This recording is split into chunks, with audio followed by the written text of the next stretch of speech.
Film की शुरुआत में दिखाए जाते हैं दो बूढ़े लोग जो दोनों हस्बैंड वाइफ थे। वो छुट्टियां गुजारने के लिए कहीं पर जा रहे थे। वो रेडियो पर गाने सुनते हंसी मजाक करते अपने सफर पर जा रहे थे, मगर तभी उनका रेडियो खराब होकर अपने आप ये गाना जीपर्स क्रीपर्स लगा देता है। तभी इनके पीछे एक ट्रक आ जाता है जिसका ड्राइवर काफी गुस्से में ट्रक चला रहा था। तभी ये देखकर वो थोड़ा डरने लगते हैं, मगर फिर वो ट्रक आगे निकल जाता है। अभी वो लोग सुकून का सांस लेते ही हैं, मगर तभी उन्हें वो ट्रक एक जगह पर खड़ा हुआ दिखता है जिसके ड्राइवर ने काफी अजीब तरह का सूट पहना हुआ था। वो एक लाश को ठिकाने लगाने के लिए एक जगह पर फेंकने जा रहा था, जो देख वो लोग काफी परेशान हो जाते हैं। बूढ़ी औरत डरते हुए कहती है, यहाँ बहुत ही खतरा है, हमें यहाँ से चलना चाहिए। तो अभी वो लोग जा ही रहे थे, मगर वो दोबारा से उनका पीछा करने लगता है। अब ये देखकर तो वो और डर जाते हैं।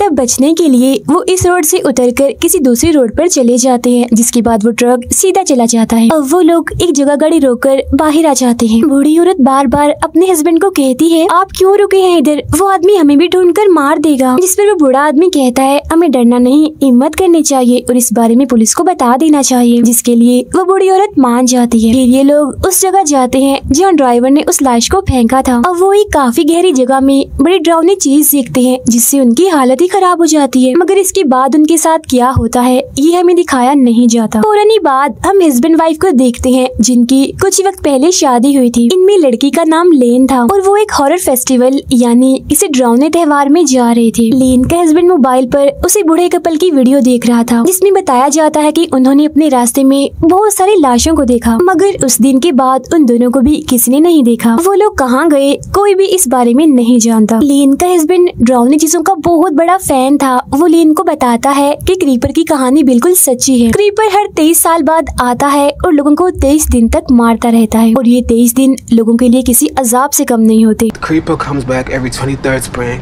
क्योंकि मौत की तरह क्रीपर सभी के सर पर मंडलाता रहता है और बहुत सारे लोगों को बड़ी बेरहमी से अपना शिकार बना लेता है। फिर 23 दिन बीत जाने के बाद वो खुद ही गायब हो जाता है। अब लेन को उसकी इन बातों पर यकीन नहीं आता, इसीलिए वो हंसने लगती है। उसका कहना था कि क्रीपर के बारे में ये सब कुछ बस झूठी दास्तान और मनगढ़ंत बातें हैं। डरावनी चीजों को पसंद करने वालों ने उसे अपना हॉरर हीरो बनाया हुआ है। ये सुन उसका हस्बैंड उसे एक वीडियो दिखाता है जिसमें क्रीपर को भी दिखाया जा रहा था, मगर वो वीडियो इतनी साफ नहीं थी, इसलिए लेन अपनी बात पर अड़ी रहती है कि ये सारी चीजें बस कहानियां हैं। मगर तभी उसे उल्टी होने लगती है, इसीलिए गाड़ी साइड में लगाकर वो जंगल में एक पेड़ के पास जाकर उल्टी करने लगती है। जिसके बाद उसका हस्बैंड गाड़ी में बैठा रहता है। वो अपनी मॉम को मैसेज करके बताता है कि मैं लेन को खुश करने के लिए आज उसे बताऊंगा कि मैं उससे कितना प्यार करता हूँ। अब जिस पेड़ के पास लेन उल्टी कह रही थी उसमें हम क्रीपर का एक हथियार देखते हैं जिसे वो सबसे ज्यादा इस्तेमाल करता है, जो एक नुकीला हथियार था। और पास ही में एक सफेद रंग का परिंदा भी आकर बैठ जाता है जिसकी आंखें लाल थी और वो बड़ी गौर से लेन को देख रहा था। फिर अब हम इसी जंगल में देखते हैं क्रीपर को, जो 23 साल के बाद अपनी गहरी नींद से जाग चुका था और बिल्डिंग से बाहर आ गया था। वो पास ही में पड़े जानवरों के जिस्म से निकले कीड़े मकोड़ों को खाने लगता है, वो भी बहुत मजे से, जैसे उसकी कोई पसंदीदा चीज हो। इसके बाद वो जाता है एक स्केयर क्रो के पास और उसके कपड़े निकाल कर पहन लेता है क्योंकि ये उसका पसंदीदा सूट है। स्केयर क्रो दरअसल खेतों में खड़ा किया गया इंसान जैसा पुतला है जो परिंदों को डराने के लिए खड़ा किया जाता है। फिर इसी जंगल में हम लेन के एक दोस्त को देखते हैं जो उसी फेस्टिवल में जा रहा था, लेकिन वो रास्ता भटक चुका था तो लेन से कॉल करके रास्ता पूछ रहा होता है। जैसे ही एक पेड़ के पास जाता है तो तभी अचानक से उसके पीछे आ जाती है उसकी मौत यानी क्रीपर। देखते ही देखते उस पर हमला करके बड़ी बेरहमी से ही उसे मार देता है।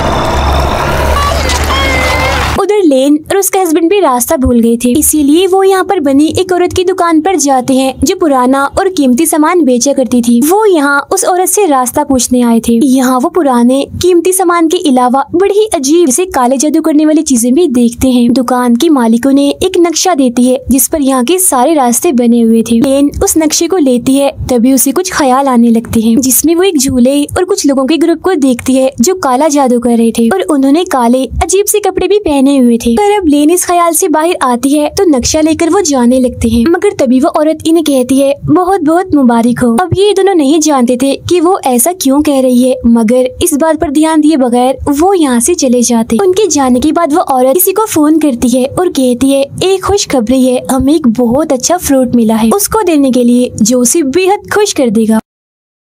लेन और उसका हस्बैंड एक होटल में जाते हैं जहाँ थोड़ी मस्ती करने के बाद फेस्टिवल में जाने की तैयारी करने लगते हैं। कुछ वक्त के बाद लेन वॉशरूम में जाती है और टेस्ट करती है कि क्या वो माँ बनने वाली है या फिर नहीं, मगर रिजल्ट उसे काफी अजीब ही दिखता है, एक डॉट जिसके आसपास एक दायरा बना हुआ था। अब यहाँ दोबारा से उसे ख्याल आता है जिसमें दुकान की वही मालिक काले जादू वाला सूट पहनकर एक झूले के पास खड़ी हुई थी। उस झूले में किसी बच्चे के रोने की आवाज भी आ रही थी। तभी एक क्रो यानी कौवा आकर वॉशरूम की खिड़की से टकरा जाता है, जिससे लेन काफी डर जाती है और सोचती है ओ माय गॉड यहाँ भी क्रो। तभी यहाँ उसका हस्बैंड आकर लेन को ले जाता है और हम रिजल्ट में पॉजिटिव का निशान देखते हैं, मतलब कि लेन सच में माँ बनने वाली है। तो अब हमें यहाँ पता चलता है कि दुकान की मालिक ने उन्हें इसीलिए ही मुबारक दी थी। खैर अब वो दोनों उस फेस्टिवल में चले जाते हैं, मगर बाहरी एक ग्रुप इस फेस्टिवल के खिलाफ एहतजाज कर रहा था। इसी बीच ग्रुप का लीडर कहता है कि हमारा मसीहा जाग चुका है। अब ये बात लेन को काफी अजीब लगती है, मगर वो इसको नजरअंदाज करके अंदर चली जाती है। इस फेस्टिवल में बहुत सारे लोग आए हुए थे जिन्होंने अलग अलग ड्राउनी मूवीज के कैरेक्टर जैसे हुलिये बनाए हुए थे, जो काफी एंजॉय और मस्ती कर रहे थे। तभी इनके बीच एक लड़का आता है जो सबको ये दिखाने की कोशिश करता है कि मुझे तीर से किसी ने मारा है, मगर असल में वो सबके साथ मजाक कर रहा था। लेकिन जैसे ही वो जंगल में जाता है तो उसका मजाक सच बन जाता है, क्योंकि तभी वहाँ पर आ जाता है क्रीपर और उस पर हमला करके उसे पेड़ की टहनी में घुसाकर मार देता है, क्योंकि क्रीपर अपने सारे हथियार अपने साथ लेकर शिकार पर निकला हुआ था और वो बहुत ही भयानक दिख रहा था। लेन और उसका हस्बैंड फेस्टिवल में मजे करते हुए इधर उधर घूम रहे थे, मगर तभी वो एक गेम खेलने जाते हैं इसमें नुकीले हथियारों से निशाना लगाना होता है। पहले लेन का हस्बैंड इस गेम को खेलता है, मगर वो निशाना ठीक से नहीं लगा पाता। अब जब लेन की बारी आती है तो वो क्रीपर का हथियार चुनती है, जिससे उसके सारे निशाने बिल्कुल सही जाके लगते हैं।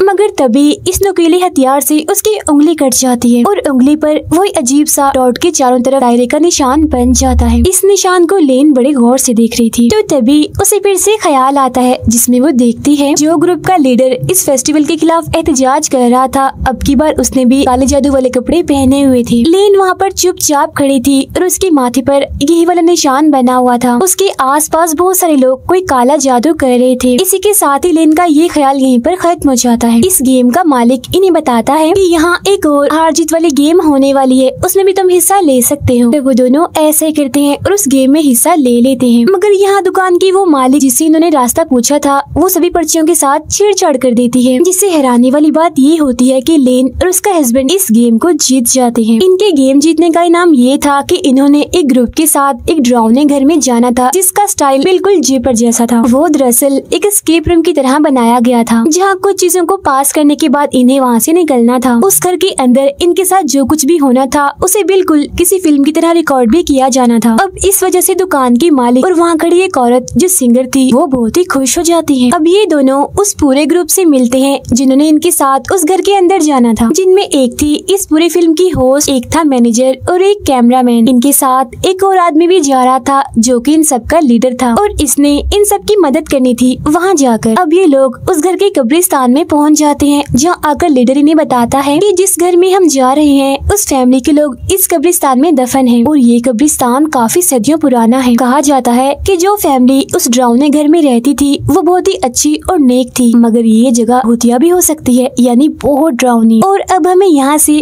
पैदल चलकर उस घर तक जाना होगा। इसी बीच हम क्रीपर को देखते हैं जो एक बिजली के टावर पर अपना ट्रक लाकर मारता है, जिससे वहाँ की आधी लाइट जाने की वजह से सभी के सिग्नल्स चले जाते हैं। तभी क्रीपर अपने ट्रक से निकलकर बाहर आता है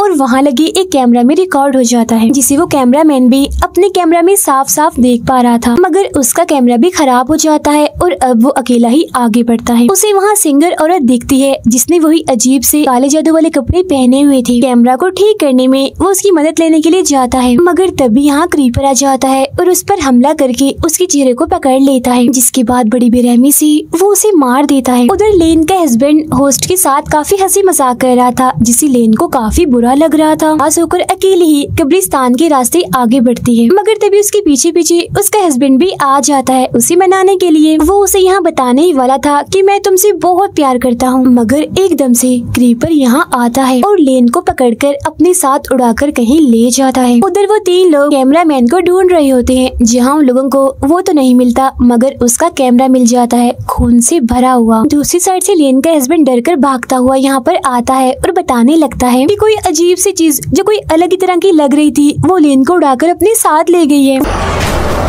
वो बहुत ही ज्यादा डरा हुआ था और पुलिस की मदद लेने के लिए यहाँ से भागने लगता है, मगर तभी वो एक चीज से टकरा जाता है जो एक लाश थी और ये उस कैमरामैन की ही थी। लाश की हालत बहुत ही बुरी थी, खून में लथपथ थी वो। तब ये देखकर वो लोग काफी डर जाते हैं और परेशान हो जाते हैं, ये सोचकर कि यहाँ जरूर कोई खतरनाक चीज है जो सब पर हमला कर रही है। इसीलिए वो भागकर उस घर में चले जाते हैं ताकि उनकी जान बच सके। मगर तभी दुकान की मालिक, सिंगर और एहतजाज वाला लीडर घर का दरवाजा बंद कर देते हैं और कहते हैं कि तुम लोगों को हमने क्रीपर के लिए ही छोड़ दिया है। तब यहाँ पर हम समझ पाते हैं कि ये सारे लोग जिन्होंने ये अजीब सा लिबास पहना हुआ है, ये सब काला जादू करते हैं और ये क्रीपर को अपना गॉड समझते हैं और उसकी पूजा करते हैं। घर के अंदर आ जाने के बाद सब लोग अपने लीडर पर शक करने लगते हैं कि ये भी जरूर उन लोगों के साथ मिला हुआ है और इसी ने हमें यहाँ पर फंसाया है। जिस पर वो कहता है, मुझे खुद नहीं पता कि सब कुछ क्या हो रहा है। इसके बाद हम देखते हैं लेन को, जिसे क्रीपर ने किसी जगह पर बांध कर रखा हुआ था। वो उसके पेट पर एक चाकू से कट का निशान लगा देता है।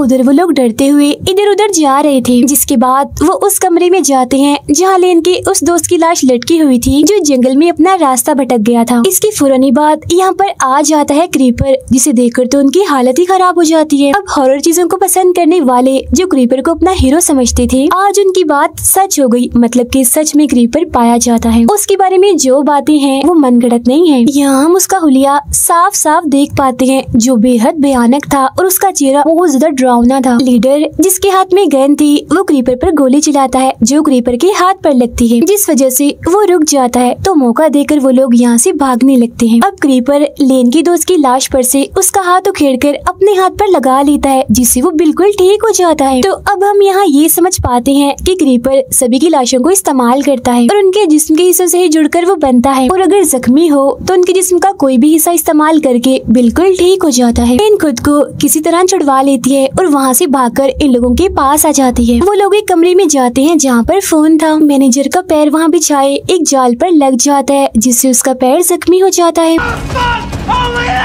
लेन का हस्बैंड पुलिस को कॉल करके यहाँ की सूरत हाल के बारे में बताने लगता है, मगर तब तक यहाँ क्रीपर आ जाता है। वो इन पर हमला करने लगता है, जिससे बचकर वो लोग यहाँ से भागकर दूसरे कमरे में आ जाते हैं। होस्ट कहती है वो हमारे पीछे पड़ गया है, हम बचेंगे कैसे? जिस पर लेन का हस्बैंड कहता है क्रीपर इमोर्टल है, वो कभी नहीं मर सकता। बचने के दो ही रास्ते हैं, या तो वो खुद हमारा पीछा छोड़ दे या फिर हम लोग 23 दिन के इस खतरनाक और परेशान कुन टाइम को गुजार लें और बच जाएं। तभी क्रीपर यहाँ भी आ जाता है। वो लोग उसे भगाने की कोशिश करते हैं, मगर वो होस्ट पर हमला कर देता है। वो उस पर अपने हथियार से हमला करके उसका सर ही काट देता है, जिससे उसका बहुत सा खून बह जाता है और बड़ी बेरहमी से उसकी मौत हो जाती है। फिर वो उसे उठाकर अपने साथ ले जाता है और उसका दिमाग निकाल कर खाने लगता है। उधर वो लोग एक ऐसे कमरे में जाते हैं जहाँ बहुत सा काले जादू का सामान पड़ा हुआ था। ये वही जगह थी जहाँ क्रीपर को गॉड समझने वाले लोग उसकी पूजा करते थे। तभी लेन को एक ख्याल आता है, जिसमें वो देखती है कि काला जादू करने वाले लोग उसके आसपास हैं, जो उसके जिस्म पर खून डालकर उसका पेट काटकर इस वक्त भी जादू ही कर रहे हैं। फिर तभी क्रीपर उसके पास आता है, जिससे वो समझ जाती है कि क्रीपर मुझसे क्या चाहता है, यानी मेरा बच्चा। फिर वो ये बात अपने हस्बैंड को भी बता देती है कि हमारा बच्चा होने वाला है और वो बच्चा क्रीपर लेना चाहता है ताकि वो उसे कुर्बान करके उसकी जिंदगी खुद ले ले। It wants what I've got. अब इसी कमरे के बिल्कुल नीचे उन्हें एक खुफिया कमरा मिलता है, जिसके अंदर बहुत सारी लाशें थी। तब वो लोग यहाँ सारी बात समझ जाते हैं कि इस जगह पर लोगों का एक ग्रुप है जो क्रीपर की पूजा करते हैं और उसके लिए बहुत सारे लोगों को फंसा कर वो यहाँ लाते हैं, जिसके बाद क्रीपर उन्हें खाकर ताकतवर और खतरनाक रहता है। और ये चीज काफी सदियों से चलती आ रही थी। तभी लेन बताती है कि क्रीपर को मारा जा सकता है क्योंकि उसका जिस्म कमजोर और मुर्दा बढ़ता जा रहा है। तब यहाँ हमें ये भी समझ आती है कि क्रीपर को लेन का बच्चा चाहिए खुद को ठीक करने के लिए, क्योंकि वो उस बच्चे को अपने लिए कुर्बान करके उसकी जिंदगी खुद लेना चाहता है, जिसके बाद वो बिल्कुल ऐसा हो जाएगा जिसे वो अभी अभी पैदा हुआ है, इन्हीं पहले की तरह खतरनाक और ताकतवर। इसी वजह से ही इस फिल्म का नाम जीपर्स क्रीपर्स रिबॉर्न पड़ा है। और वो लोग उस कमरे से बाहर आते हैं ताकि यहाँ से निकलने का रास्ता ढूंढ सके, लेकिन तभी यहाँ पर क्रीपर आ जाता है। वो मैनेजर के पेट में अपना चाकू जैसा हथियार मारता है, जिससे उसकी बड़ी बेरहमी से ही मौत हो जाती है। इनका लीडर क्रीपर पर एक चाकू से हमला करता है, है और वहाँ से भागने लगता है तो वो भी लीडर का पीछा करता है। तभी बाहर क्रीपर लेन को देखता है जो काला जादू करने वाला चाकू अपने हाथ में लेकर खड़ी हुई थी। फिर वो उसके पास जाने लगता है क्योंकि लेन ने खुद को उसके हवाले कर दिया था। उधर लीडर और लेन का हस्बैंड घर की छत पर चढ़ जाते हैं। क्रीपर लेन के पास आता है और उसका गला पकड़कर उसे ऊपर उठा देता है। अब हम जानते हैं कि लेन को हथियार चलाने काफी अच्छे से आते थे और उसके पास कुछ नुकीले हथियार मौजूद भी थे जिन्हें पहले वो क्रीपर के कान में घुसा देती है और बाद में उसकी आंखों में मारकर उसकी आंखें फोड़ देती है।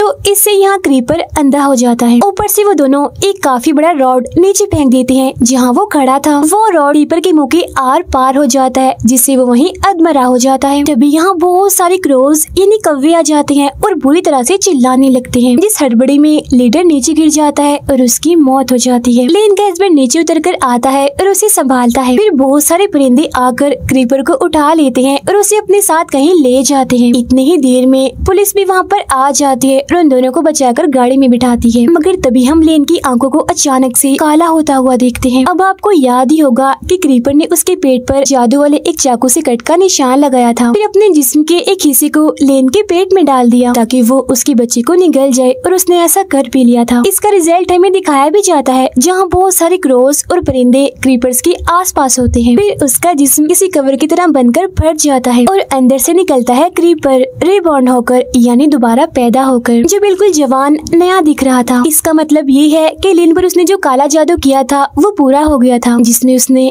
लेन के बच्चे की जिंदगी ले ली। और इसी के साथ ही ये फिल्म यहीं पर खत्म हो जाती है।